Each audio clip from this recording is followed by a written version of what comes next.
Bonjour à tous, bienvenue sur la chaîne du Barbu-Celt. Aujourd'hui, je vais faire une petite vidéo où je monte ma bouille dans un premier temps. C'est un multifonction fabriqué aux États-Unis et je vais vous donner un peu plus de descriptif. J'ai eu du mal à trouver pas mal de petites choses, mais bon, on va survoler tout ça. Et en plus, quand vous connaîtrez le modèle, vous pourrez aller voir sur d'autres chaînes YouTube anglophones. Et voilà, et je vais le dire en début de vidéo, merci aux nouveaux abonnés, ça fait plaisir. Allez, je vous dis à de suite les loulous.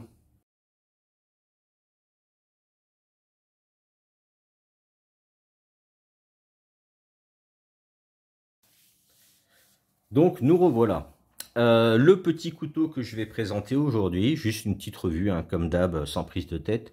Le Camillus US-MC. Le couteau de dotation pour les soldats jusqu'aux Marines et au corps hospitalier, et à savoir qu'il était en dotation à la NASA. Et oui, aux astronautes, ça peut en étonner plus d'un, juste avant que Victorinox reprenne le marché. C'est un couteau avec un acier gaufré, comme vous pouvez voir, avec deux ressorts pour les 4 outils. Les ressorts sont maintenus par un rivet qui est ici. C'est sans rappeler le modèle Soldier sorti en 1961, donc ce n'est pas celui-ci. Celui-ci c'est un 2003, mais si on compare au niveau des rivets, on est sur la même conception. Au niveau de la lame, on a une lame bien ventrue avec l'estampillage, hop là, qui n'est pas évident à mettre au point, de 1994, c'est à l'année à laquelle je l'ai eu. Je l'ai eu au magazine L'Homme Moderne, c'est ma maman qui me l'avait acheté, j'étais encore tout minot, hein, voilà. Et si on compare les deux couteaux, en mettant la lame côte à côte, voilà, on a ici un couteau qui tourne autour des 100 grammes, et celui-ci entre 75 et 80 grammes. Quand même beaucoup de ressemblances. Ici, on a une lame plus ventrue, donc plus facile pour le casse-croûte, etc. Victorinox, tout le monde connaît, hein. Niveau de l'épaisseur de lame, Victorinox est un poil plus grand. On reviendra sur d'autres outils pour comparer. Alors, petit défaut de ce couteau-là, c'est qu'on ne peut pas ouvrir les deux outils en même temps. Il faut les ouvrir un par un. Sinon, vous avez le ressort ici qui pète. C'est là où Victorinox a fait fort.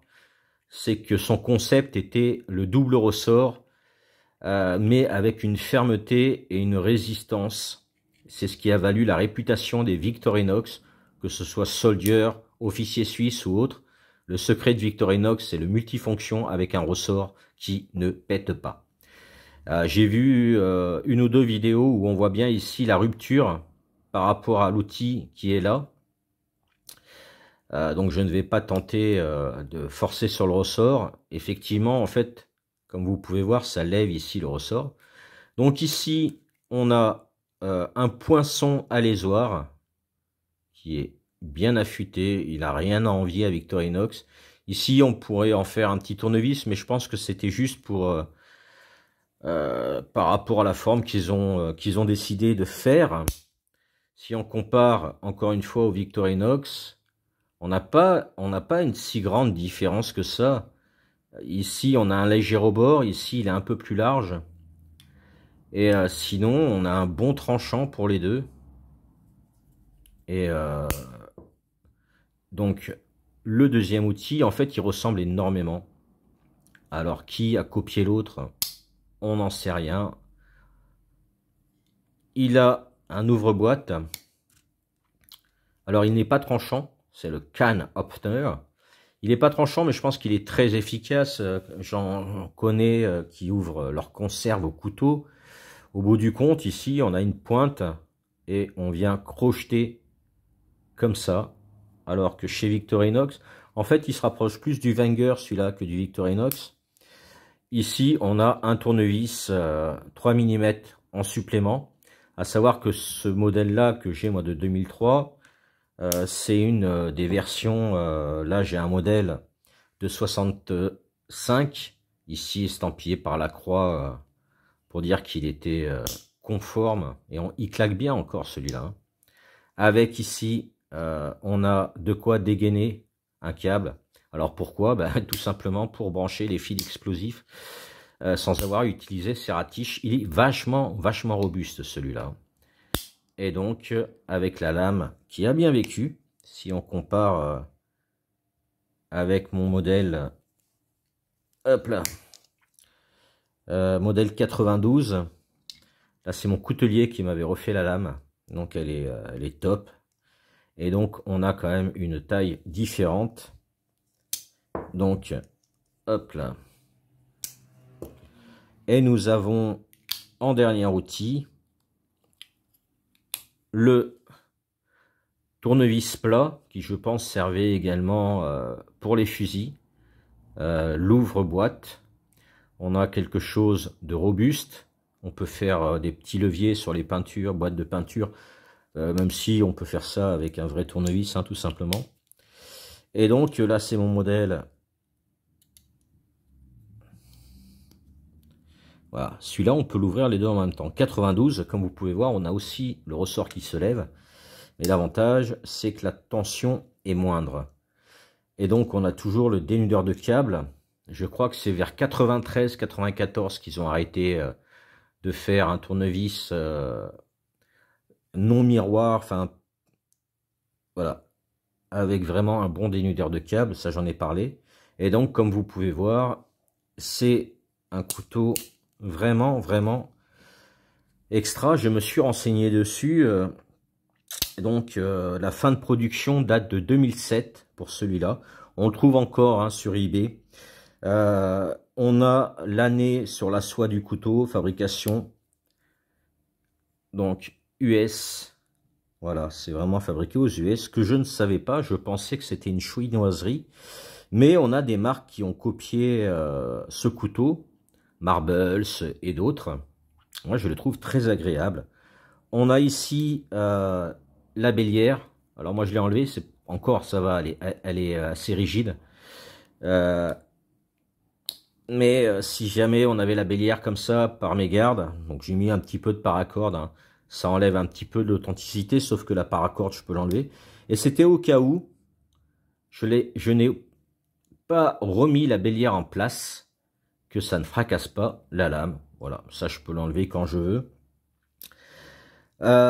Donc oui, fabriqué aux US, il fait 1 cm 5, 1 cm 5, 7 ici, 1 cm 2 ici. On a une longueur de manche de 95 contre 93. On a un tranchant de 6,2 ici, pour quasiment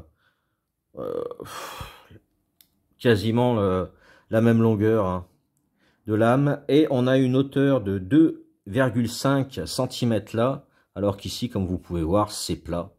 On doit bien avoir 4 mm de moins. Donc voilà, je pensais pas faire une vidéo aussi rapide, mais je voulais montrer ce couteau. Ça fait un petit bout de temps que je voulais le montrer. Et donc, il a vraiment servi en tant que couteau de pactage hein, et à la NASA jusqu'à ce que Victorinox reprenne le marché. Ça en fait rire plus d'un de se dire que les mecs de la NASA, ils se trimballent avec un couteau suisse dans les stations. Eh ben, ouais. Et les États-Unis avaient déjà leur couteau de dotation pour l'armée, pour la NASA. Donc voilà, je vous remonte tout ça. On a un beau tranchant ici. Il a l'air d'être aussi efficace ici. C'est pas pointu comme un Victorinox, mais sur n'importe quelle matière, ça transperce. Le can opener, voilà. Vraiment basique, mais fonctionnel. Et donc, il est résistant, très résistant au niveau des ressorts. Et donc, le décapsuleur. Voilà. Et bien sûr, la grande lame estampillée 94. Je le traîne donc depuis 94 avec moi. Voilà. Seul défaut, encore une fois, c'est le ressort qui peut casser si on ouvre les outils en même temps. Donc voilà, sur cette petite vidéo bien longue, ma foi, pour un simple petit couteau, je vous dis bisous, Kenavo, et puis prenez soin de vous.